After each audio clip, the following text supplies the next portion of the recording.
O índice de leitura no Brasil aumentou 150% nos últimos 10 anos, passando de quase 2 livros em média por ano para 4,7. Mesmo assim, o número ainda é pequeno em relação a outros países. Aqui na capital, uma lei foi aprovada para incentivar e despertar o gosto pela leitura. Para falar sobre o assunto, nós vamos conversar com o autor da lei, vereador Eliseu Gabriel. Vereador, por que o índice de leitura aqui no Brasil ainda é tão baixo? Boa tarde. Olha, é que a leitura, ela não se tornou uma coisa que a sociedade abraçou, né? Que, olha, isso aqui é uma coisa importante e tal. A sociedade como um todo não tem muito essa ideia de que a leitura é uma coisa fundamental para a humanidade. Então, que precisa de incentivo, precisa de ações públicas para que se incentive a leitura, se incentive o estudo, enfim, para que se torne uma causa da sociedade. Por isso a Semana de Incentivo à Leitura. Por isso nós fizemos essa lei, foi aprovada, sancionada, a Lei de Incentivo ao Estudo e à Leitura, não é? Que acontece toda segunda semana de abril. Então, começou ontem, então tem uma série de atividades marcadas aí, como gincanas, concursos, leituras em grupo, seminários, debates, enfim, muita coisa interessante está acontecendo. Hoje vai acontecer um evento aqui na Câmara de São Paulo também. Isso. Sobre a leitura, sobre esse interesse, esse incentivo às crianças. O senhor acredita que as crianças perderam o estímulo em ler, o estímulo pela leitura por causa da internet, videogame, essas grandes tecnologias? Não, acho que o Brasil é antes disso, né? O Brasil já lia muito pouco mesmo antes. Só piorou. Só serviu para piorar, né? Quer dizer, não faz parte da nossa maneira de ser, da nossa cultura, infelizmente. A taxa de analfabetos no Brasil foi muito grande durante muitos anos e só recentemente ela tem caído. E tem problemas sérios na nossa educação pública também, mesmo privada em muitos aspectos, que as pessoas não são incentivadas ao conhecimento. Isso é uma coisa que é um problema sério para o Brasil. E tem uma coisa que é interessante que eu vi, é que muita gente quer estudar, mas não sabe como estudar.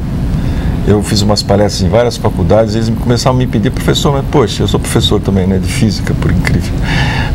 Mas professor, a gente quer estudar, mas não sabemos como estuda, né? Aí eu comecei a fazer umas palestras explicando como estuda. Faz isso, faz aquilo, não sei o que e tal. Os jovens têm dificuldade, não gostam, sabem quantas horas estudam. Não sabe como estudar, como é que é estudar, não tem essa prática, né? Essa prática que vem de famílias, que vem de longo prazo em muitos países, que aqui não tem. Então até fiz um livrinho, né? Um livrinho chamado Dicas de Como Estudar. Esse livrinho é um livrinho que eu fiz, que é mais ou menos uma síntese das palestras que eu faço, explicando como estuda. E incrível que pareça, que para mim parecia uma coisa que, imaginem, a pessoa não sabe, mas tem tido muito sucesso, porque é uma coisinha simples, que eu que sou professor, então eu acho que todo mundo já sabe, né? Mas não, tem ajudado muito, as pessoas procuram muito esse livrinho, eu coloquei no meu site, então está muito legal. Além do site, como a pessoa pode adquirir? É só ligar aqui para a Câmara, no meu gabinete, no 33964403, que nós mandamos pelo correio, ou vem buscar aqui, né? Acho que muitos pais vão querer, na verdade, não vão ser nem os alunos, os pais vão querer para ajudar os filhos a estudar. Mas você sabe que muitos adultos, né, porque gostar de ter. É uma coisa que eu acho, por outro lado, interessante, que existe também não só estudantes que estão querendo estudar, né? São pessoas já adultas querendo estudar. Que eu acho isso legal, né? Mesmo, não digo adulto jovem tem obrigação, né? Mas pessoas já assim mais maduras que falam, puxa, eu precisaria aprender. Eu acho que assim, estudar, incentivar a leitura, o estudo é um ato de amor, né? É um ato de amor com a humanidade. Eu acho que isso é muito importante. Vereadora, a gente acabou de assistir a matéria do projeto Lê Pra Mim, lá do Museu da Língua Portuguesa. Projetos como esse, eles ajudam a resgatar esse estímulo nas crianças de ler. Fica uma coisa mais divertida, que as crianças acabam tendo vontade de ler mais livros. Eu acho isso muito legal, o Museu da Língua Portuguesa, né? Agora tem uma coisa também, a gente não pode achar que estudar e ler é uma coisa que é moleza, que nem assistir um show de rock. Não, existe um esforço. É simples, mas ao mesmo tempo quer dizer, você tem que ter um esforço, aí você acostuma e gosta, né? é assim, olha, bacana, é tudo bacaninha, né? Você tem que ler, às vezes você não entende, volta a ler de novo, né? Tem esse esforço que a gente tem que fazer. É que nem uma pessoa que caminha. No começo, puxa, tem que ficar andando todo dia, que coisa chata, né? Mas depois, quando a pessoa se acostuma a caminhar todo dia, ela costuma ou fazer um exercício todo dia, ela começa a gostar, começa a se sentir bem. É a mesma coisa com a leitura. No começo, o estudo também. No começo é um pouco chato, tá? Mas depois a pessoa se acostumando a ler, né? E tem essas dicas aqui que eu falei nesse livrinho. A pessoa se acostumando a ler, se acostumando a estudar, a pessoa passa a ter prazer, ver como é importante para a vida dela isso. Vereador, o que os jovens e até as crianças costumam fazer geralmente, amanhã eles têm uma prova. Aí, ao invés deles começarem a estudar todos os dias um pouquinho, eles pegam tudo num único dia, o que acaba tornando cansativo. Terrível. É cansativo, mas não tem jeito. Se não estudou, se você não estudou para a prova, o certo é estudar um pouquinho por dia, né? Se você não estudou, então chegou o dia da prova, não vai dar para estudar. Não, tem que estudar, mesmo que seja um sacrifício grande, tem que fazer esse sacrifício. Mas o ideal é se acostumar um pouquinho cada dia. Estuda um pouco, outro dia outro pouco.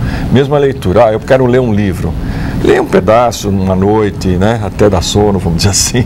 Depois lê mais outro pedaço, e assim vai, né? Então acho que isso precisa ser assim, conseguir o hábito, que é uma coisa mais importante, mais legal que pode ter. Qual que é o tempo ideal por dia para a criança e para o jovem estudar? Olha, depende muito do curso da pessoa, eu acho que a coisa importante é quando a pessoa volta da escola, o quanto antes estudar o que viu na aula. Isso é muito importante. Para não perder, não esquecer. Às vezes, mas eu não tenho tempo, eu trabalho, eu sei, mas então se você não tem tempo e trabalha, então falar, então tá bom, então não preciso estudar. Bobagem. Então tem que arrumar um jeito de ler a matéria que foi dada, né? Eu acho assim que as pessoas estudando, 10 horas por semana de estudo é uma coisa boa. Aí se divide conforme o dia. 1h30 um dia, 2 horas o outro. Com intervalos é só 1 hora? Com intervalo, assim, não passar de 40 minutos. Estuda 40 minutos, para um pouco, toma uma água, ou toma um café, ou qualquer coisa assim, depois estuda mais um pouco. Sempre assim, olha, eu vou estudar 1h30 a 2 horas por dia. Isso é coisa que se sagrada, né? E o estudo não tem que ser uma coisa assim, e agora? Não. Lê o que você viu na aula. Se você não viu na aula, tenta pegar os livros que estão, ou as apostilas que estão dando a matéria, lê um pouco primeiro, pode fazer uma primeira leitura, depois ler de novo. Uma coisa que eu acho muito legal é anotar. Quando a pessoa está lendo ou estudando, ela tem um caderno, ou mesmo no próprio apostila ou no caderno, enfim, anota um pedacinho, olha, eu acho isso, dando mesmo que a opinião dela, ou mesmo fazendo uma anotação importante. Depois, quando ela vai reler, porque é bom retomar, ela vai pegar todos aqueles pontos que ela anotou, ela vai aumentar muito a possibilidade da pessoa aprender se ela ler as anotações que ela faz. Mesmo quando assiste uma aula, ou assiste uma palestra, é sempre bom fazer um pouquinho de anotação, anota uma coisa. Pois só de ler aquela anotação você vai lembrar toda a aula, toda a palestra. Não pode ter preguiça para estudar, né? Não pode, porque é uma coisa que você vence, né? Você assim, se você a preguiça, você combate tendo um pouquinho no início um pouco de esforço. Depois cria uma rotina. Eu acho que a coisa mais legal é você criar uma rotina de estudo, uma rotina de leitura, né? E a pessoa começa a sentir falta. Puxa, hoje eu não li nada, vou ler. Hoje, puxa, que bacana, vou fazer isso, né?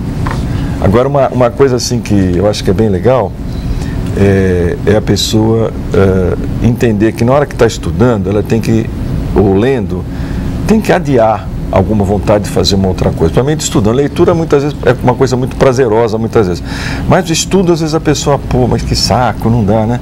O importante é assim, que quanto mais a pessoa vai amadurecendo, mais ela tem capacidade de adiar o prazer. Né? Você vê, por exemplo, uma criança. Uma criança, ela tem uma necessidade, imediatamente ela grita, ou ela cai no banheiro, ela quer comer, ela grita, ela não consegue esperar a hora de comer, a hora de ir ao banheiro, né? E já o jovem, na medida que ele vai crescendo, que ele vai amadurecendo, ele tem capacidade de saber, eu vou comer daqui 1 hora, eu vou no banheiro quando eu chegar em casa. Então ele consegue adiar o prazer. A mesma coisa na leitura, né? Ou no estudo. Você tem que entender, naquele momento que você está sentado ali para estudar, você tem que adiar. Eu queria ligar a televisão, espera. Ah, eu queria ver um joguinho na internet. Espera mais 40 minutos, espera meia hora. E depois pode brincar. Depois pode, quer dizer, é importante essa capacidade de adiar o prazer, que é uma questão de maturidade, que o jovem tem essa capacidade, mas precisa treinar. Vereador, só para encerrar a entrevista, quem quiser participar de alguma das atividades da Semana de Incentivo à Leitura, onde encontra a programação? Olha, a programação pode ser encontrada no meu gabinete, por exemplo, ou no meu site. Meu site é www.eliseugabriel.com.br, ou no meu gabinete o telefone é 3396-4403. E aí nós damos informações de todas as atividades que estão acontecendo por aí. Vereador, muito obrigada pela entrevista. Eu que agradeço.